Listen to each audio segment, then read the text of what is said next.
आणि तो साक्षात कृतीमध्ये आणला। आम्ही सर्व मंडळी साहेबांच्या पाठीशी उभी राहिलो। आमचे ग्रामस्थ असतील, आमचे सर्व समित्यांचे अध्यक्ष आहेत, त्या ठिकाणी सचिनजी डाके आहेत, आमचे राजू राऊते आहेत, सीमा शिंगाडे आहेत, सर्व मंडळी या ठिकाणी कार्यकर्ते त्यांच्या पाठीशी उभे राहिले। आणि या ठिकाणी संयुक्त जयंतीचा कार्यक्रम 10 वर्षापासून सुरू झाला।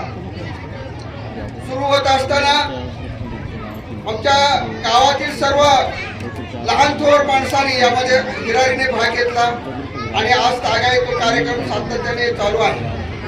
विशेष सतीशबाई, मी तुमच्या अगोदर बोलायला यासाठी उभा राहिलो की या ठिकाणी जी संयुक्त जयंती होते त्या संयुक्त जयंतीतले हे त्रिमूर्ती छत्रपतींबद्दल भरपूर लोक बोलतात। बाबासाहेब आंबेडकरांची आता भरपूर लोक बोलायला लागलेले आहेत, परंतु राघोजी भांगऱ्यांचा इतिहास हा आजही पाहिजे तसा प्रसिद्ध झालेला नाही। राघोजी भांगऱ्यांबद्दलची माहिती आजही समाजामध्ये पोहोचलेली नाही। राघोजी भांगऱ्यांचा जन्म झालाय 1805 साली, म्हणजे छत्रपतींच्या नंतर या फोटोमध्ये जेवढे लोक आहेत त्याच्या छत्रपतींच्या नंतर जर कोण जन्माला आला असेल आणि त्यांनी कोणी समाजकार्य किंवा समाज हिताचं या ठिकाणी समाजकारण केलं असेल तर ते राघोजी भांगरे आहेत। इतिहासामध्ये राघोजी भांगरे हे अतिक्रांतिकारक आहेत हे सांगण्यासाठी आम्ही 1995 साली राघोजी भांगऱ्यांना ज्या जेलमध्ये फाशीला दिलेलं आहे ते ठाण्याचं जेल, त्या ठाण्याच्या जेलमध्ये फक्त आम्ही 5 माणसं गेलो। त्याच्यामध्ये डॉक्टर गोविंदकारे साहेब होते, त्याच्यामध्ये मधुकररावजी पितळ साहेब होते, आमचे लक्ष्मण साबळे, रामनाथ बोजरे आणि तुकारामराव होते। ही 5 माणसं माझं मोठेपणा म्हणून सांगत नाही, पण ही वस्तुस्थिती आहे। 1995 साली आम्ही त्या ठिकाणी गेलो। राघोजी भांगऱ्यांचा इतिहास शोधण्याचं काम डॉक्टर गारे साहेबांनी केलं। गारे साहेबांच्या संशोधनामधून हे सापडलं की राघोजी भांगरे हा आद्यक्रांतिकारक आहे। तो बिरसा मुंडाच्याही अगोदर जन्माला आला। बिरसा मुंडाच्या अगोदर त्यांनी क्रांती केली। बिरसा मुंडाच्या अगोदरच राघोजी भांगऱ्यांचं अस्तित्व संपलेलं आहे। 1948 ला राघोजी भांगरे गेलेले क्रांती, म्हणजे त्यांना फाशी दिलेले आहे, ते क्रांतिकारक ठरले। आणि बिरसा मुंडा 1875 साली जन्माला आले, म्हणजे राघोजी भांगरे गेल्यानंतर तब्बल 27 वर्षाने राघोजी आपलं बिरसा मुंडा जन्माला आलेले। आणि हा इतिहास सगळं संशोधन करत असताना त्या टायमाला साहेब आपल्याकडे कॅमेरा नव्हता, तुम्ही म्हणत मला आता फोटो कुठून आला, त्या फोटोचा इतिहास सांगतो। आमच्या लांडे साहेबांसारखाच एक गट शिक्षण अधिकारी आज महाबळेश्वरमध्ये काम करतो आमचा मित्र, त्याने त्या फोटोचा शोध म्हणजे त्याचं ते चित्र तयार केलं। त्याला बालभारतीची आणि राज्य शासनाची जी मान्यता घ्यावी लागते ती मान्यता सुद्धा आम्ही घेतली। आणि त्या लोकांनी जो इतिहास सांगितला होता, आमच्या आता शिवाजी लोखंडे सांगत होते, ते आपल्यावर कसा पद्धतीचे अन्याय झालेत, आपला इतिहास कसा लपवलेला आहे। तर हा आदिवासींचा इतिहास त्यांनी लपवला होता आणि ते सांगत होते वसुदेव बळवंत फडके ते अतिक्रांतिकारक आहेत, त्यांना आम्ही दाखवून दिलं की आदिवासी राघोजी भांगरे हे अतिक्रांतिकारक आहेत आणि वसुदेव बळवंत फडके हे अतिक्रांतिकारक नाहीत।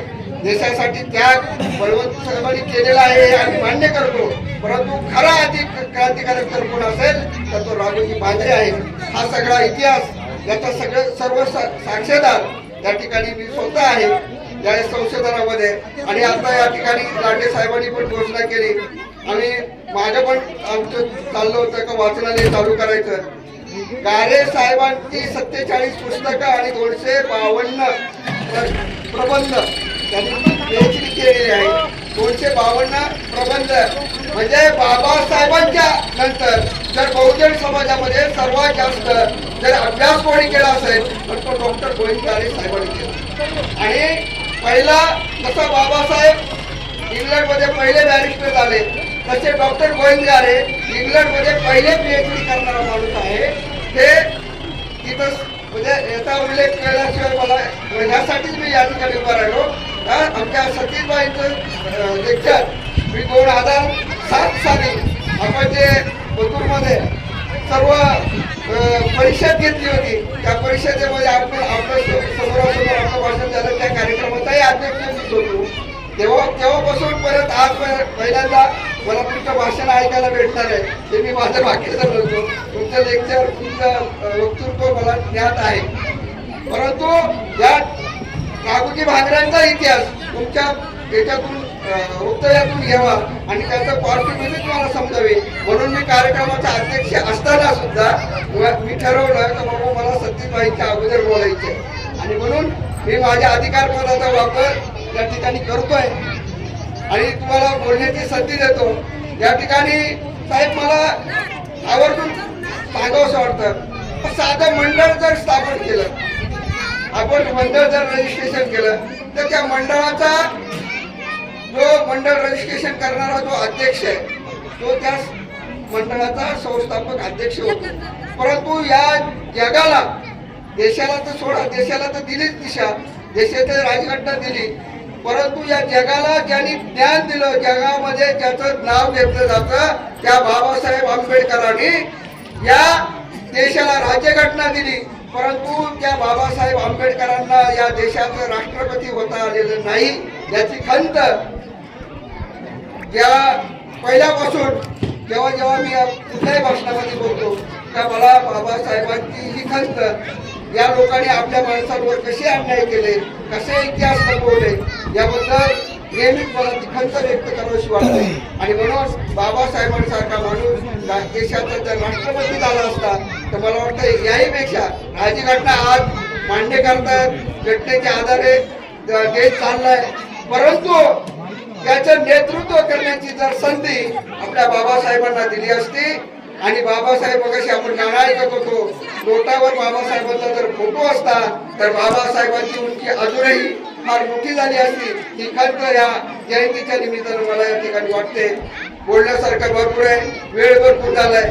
लोकांना भाषण ऐकण्यापेक्षा पुढे होणारा जो सांस्कृतिक कार्यक्रम आहे तो कार्यक्रम पाहिजे, भूक लागले जेवायचे आणि म्हणून साहेबांचं व्याख्यान ऐकणार ना, साहेबांचं व्याख्यान ऐकण्याची लोकांना संधी मिळावी म्हणून मी जास्त न बोलता मी माझं अध्यक्ष भाषण या ठिकाणी आटोपत घेतोय. मला या ठिकाणी अध्यक्ष केलं, मला बोलवलं वारे साहेब आणि जाता जाता साहेब मला एक 2 मिनिट अजून मी तुमची यासाठी घेणार आहे की या कार्यक्रमामध्ये जरी आम्ही सगळी आमचे कार्यक्रम ग्रामस्थ असतील, आमचे राजवाड्याचे सगळे कार्यकर्ते या ठिकाणी सहभागी होत असतील, परंतु सर्वात जास्त जर योगदान कोणतं असेल तर ते आमच्या वारे साहेबांचं आणि वारे फॅमिलीचं आहे.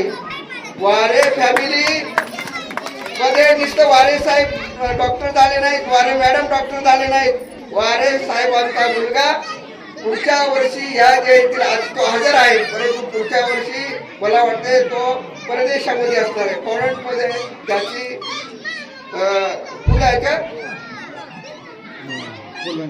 पोलंड या देशामध्ये त्याची कॉम्प्युटर इंजिनियर, सॉफ्टवेअर इंजिनियर म्हणून त्याची नियुक्ती झालेली आहे. तो परदेशामध्ये नोकरी करणार आहे.